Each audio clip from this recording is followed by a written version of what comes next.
Hello, hello. Hi, everyone. Thank you for tuning into my channel, Aspects of Life with Karen. I'm Karen, and I am here with Momma Carol, and we are in the car. Hello. So, this series, Ride Along with Mama, this is another episode. So I was thinking, and I wanted to ask you and kind of talk to you about it, Mommy. When do you think is a good time to talk to your children or kids about sex? You mean like for the first time? Yes, Like for the first time. to just Talk about sex. oh,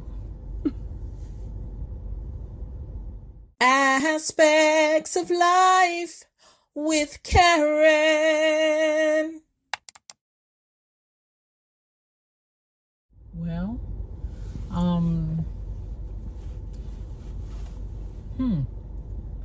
I think it depends on the child, and you gotta really know your child and pay attention, but you can't do it too young because they don't understand. You might just say things like, point out to them the body parts and let them know the proper names for the body parts, and then some slang names so that they'll know. And also talk to them about not letting people just touch them and play with them in those areas and stuff. That kind of stuff. Private parts. Yeah, you can talk about that when they're young.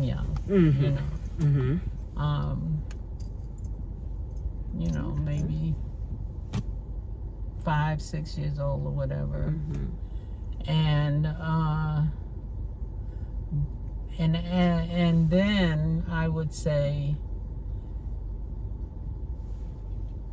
when you are teaching your child how to bathe properly, you explain how to bathe properly and so on and so forth, and explain that this is, I guess, when they're like latency or whatever, maybe around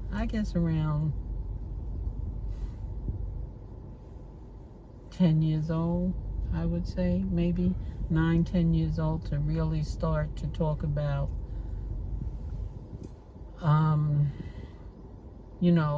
how babies are made, and let them know that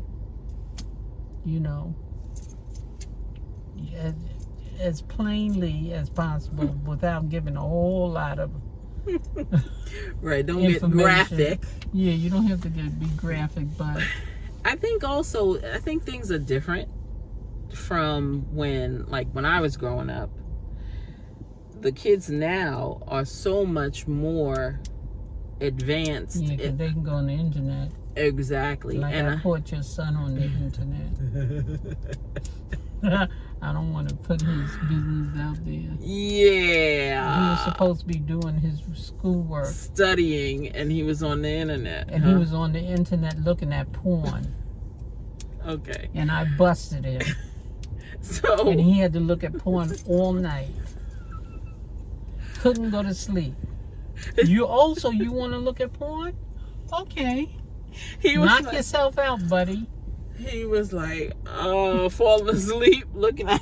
He was like, I'm tired. I don't want to look at it anymore. He had all of these porn plays or whatever on different pictures up, and then he would click on it, and then he could see the whole video. project. Right. So it was a lot of them. So every now and then I would go into the room and say, so where are you up to?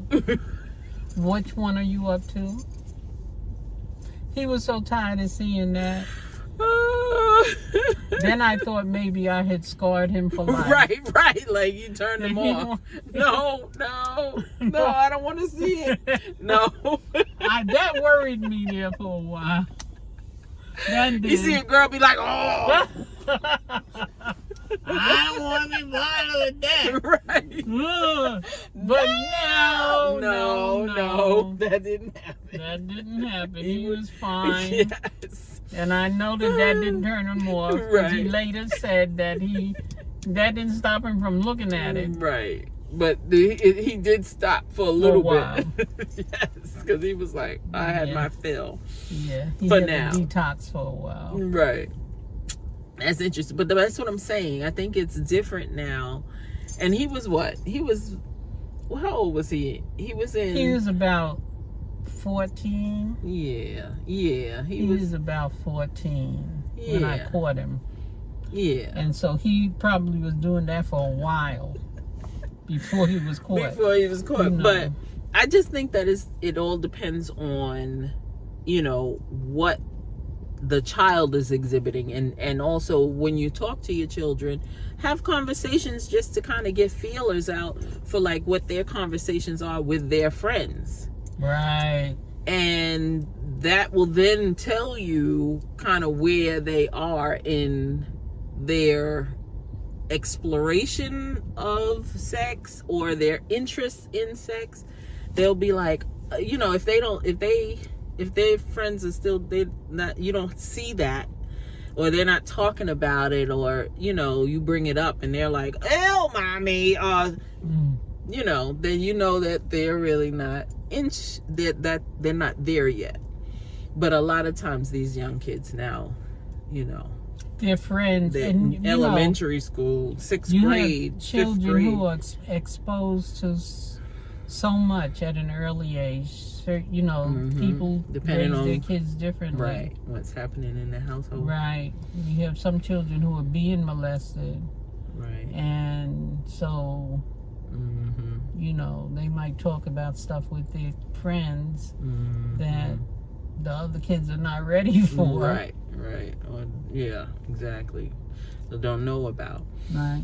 Yeah. But then I think that actually having the real birds and the bee nitty gritty talk is I think that early teens, for like I would say I think 15 is definitely I think that's late. Okay. Nowadays I think that's late, especially for girls. Well, for boys, for girls I think that you really need to have that nitty gritty once they get their period. They're getting their period. Yeah, they get their period. That's and true. Let them explain. You explain what that is. They should have already had it in school, but you let them know and talk about it. And I remember because back in the day they didn't have sex education in school, and when I got my period, I didn't know what was happening with me.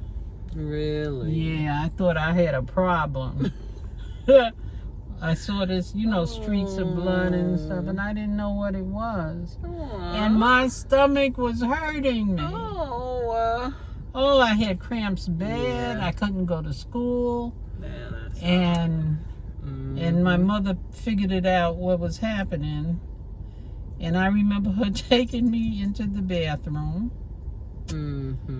with what we used to use, Kotex. That at the was time. the brand Kotex. I remember that too. And it had, and there was no adhesive. No. The adhesive did not, and now I guess I'm dating myself now. Yeah, right? you old. But anyway, just thought about that. But there was no adhesive like there is today, where you just stick it to your underwear. Belts. You had to have that belt, With and the you plastic put the belt around you, and it had a little hook thing, and the pad had this little piece of cloth on the front and on the back. Yeah. And then you had to hook it into that belt, and that's how it stayed up.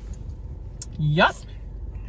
I was so happy to see the adhesive. I didn't have to deal with that too long, but I do remember the belt and having to do that. Well, that's what.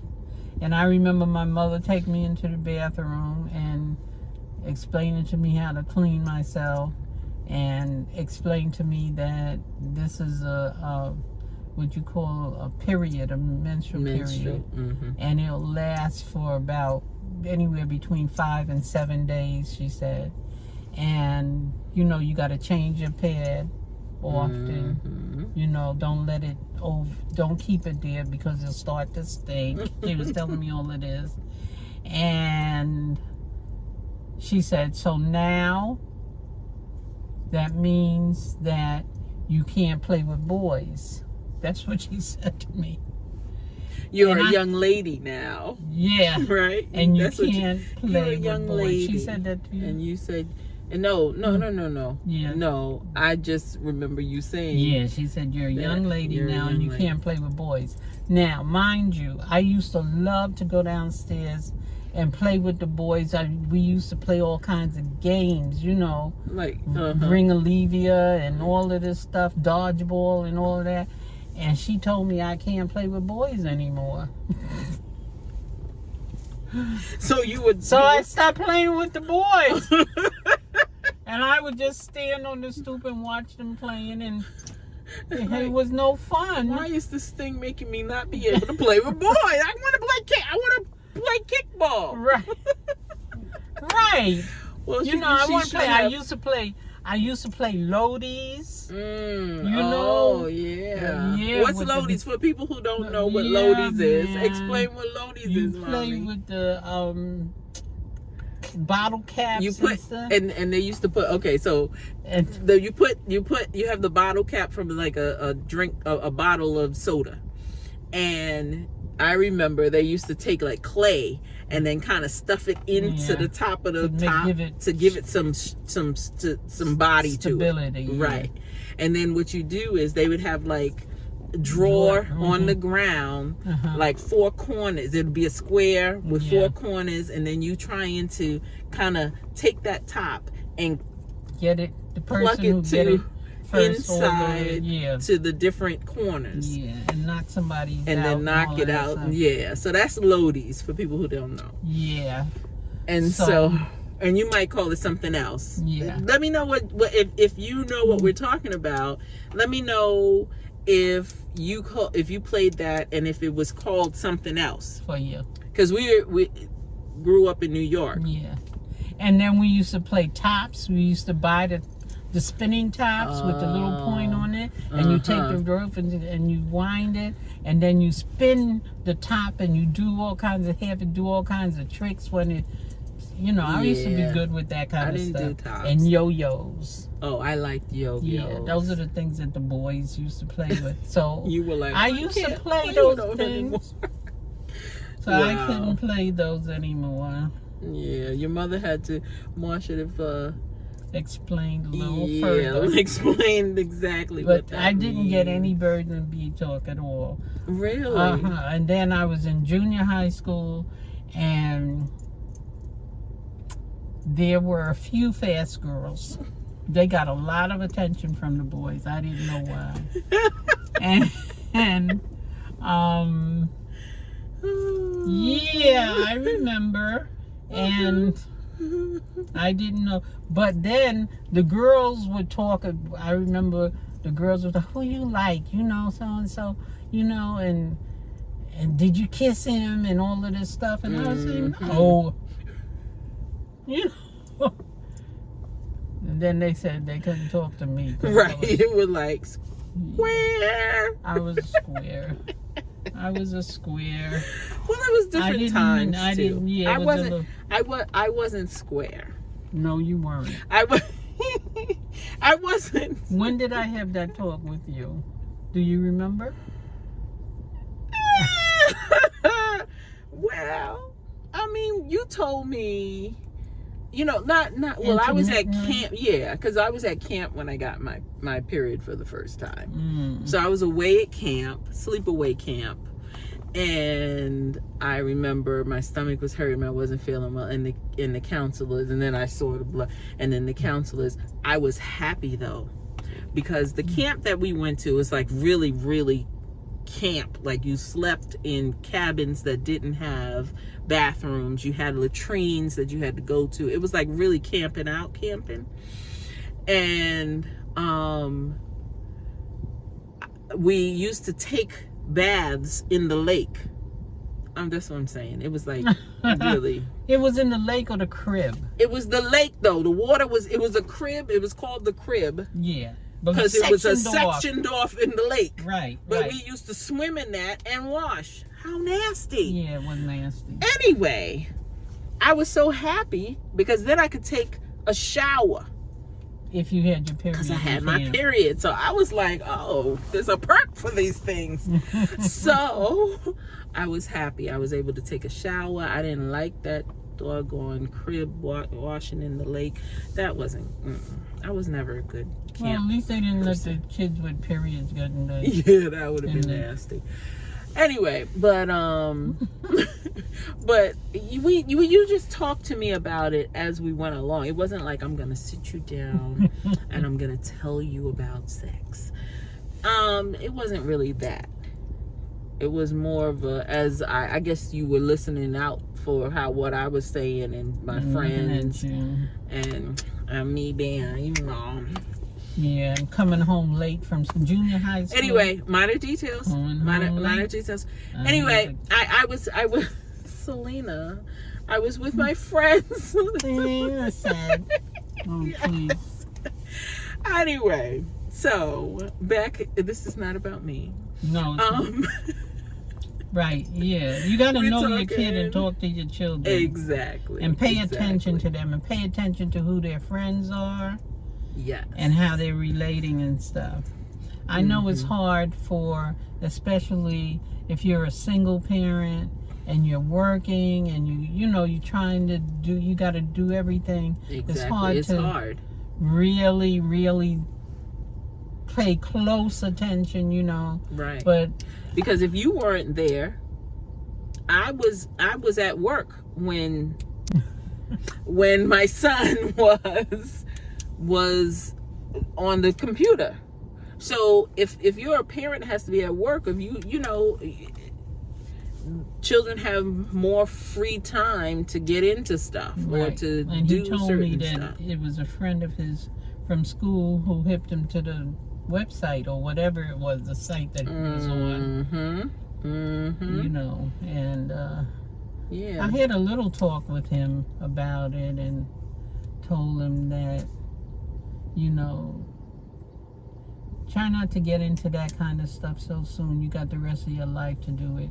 Right now, you got to pay attention to school, learning as much as you can, developing yourself for the future, your future, and to go to college so that you can get a good job and make some money, be able to take care of your family, all of that stuff.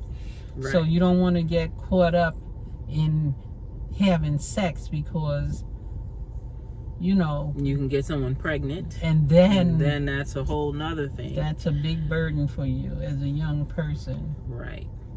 And another thing, I think a really big angle that parents may want to take when talking to their kids about sex or just to save themselves, especially young ladies. I mean, it's for men too, for boys too, and I don't believe in that double standard. Oh, guys can go and do this, but the girls know, because the guys got to be doing it with somebody.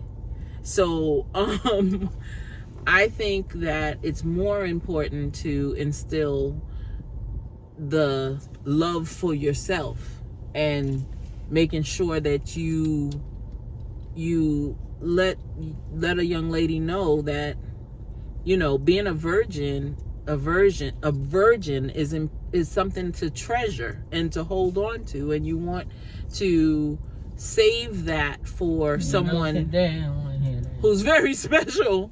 But I know they don't want to hear that, but that's the problem. No, but maybe if I did, I don't remember you coming straight out selling me that like that. You know what I'm saying? To save yourself? Yes. I remember my mother told me that. And you did. When I was 15 years old. Right. Because there was so much going on, my friends and stuff. Right. And you did. And yes, I Right. tried. You didn't. You, right. Until I got a boyfriend, in high school. But still, you still weren't a junior in high school. And it's hard to fight off these boys are very, very, very, very, very aggressive with they they want to get it. Well, and then that's why you tell the young ladies to save themselves, and that it's a precious commodity. Being a virgin, you want to save yourself, and even after. So say you find someone that you feel that, and that, this is at like when you are older, like teenage, 16, 17, the later they can wait, the better. To start dating as well as, physically, having sex and stuff. But I think that if more of the instilling the self pride and self, I understand what you're saying. You know what I'm saying? You saying that you are the prize, that you are special, you're the prize, and you want to hold on. You don't want to wait until she's 30 years old. No, that's not what I'm saying either. Because there's a whole nother side to that too, where you don't want them to have sex too early, but then you don't want.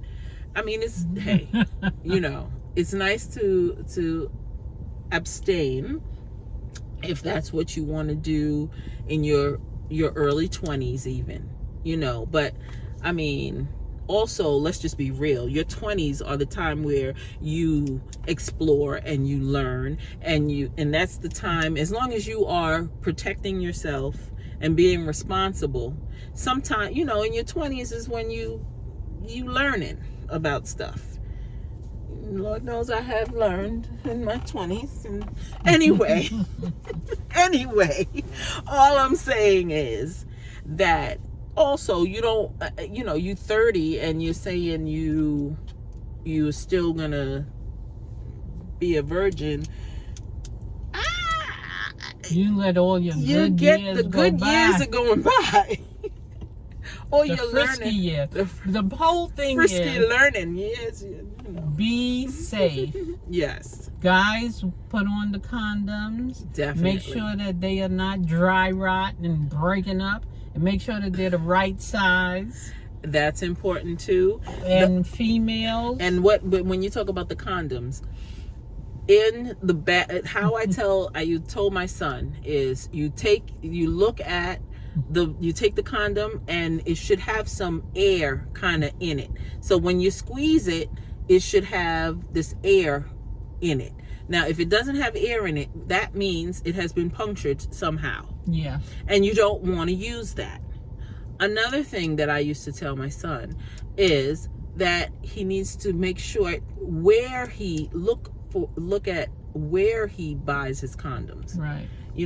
I would tell him, no, don't necessarily go to the hood and buy condoms. Because let me tell you what happened. I told you this. I used to work for a program that used to deal with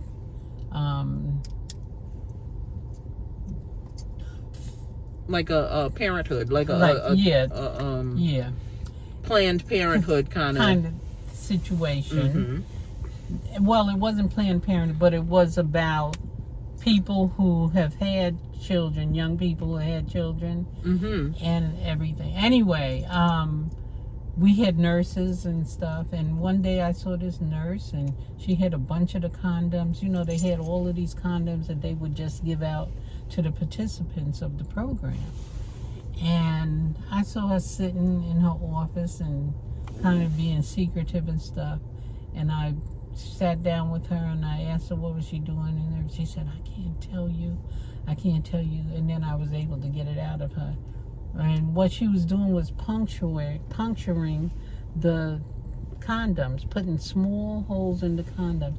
What it was, they were conducting experiments on those young people, and giving out condoms, and they were getting pregnant anyway.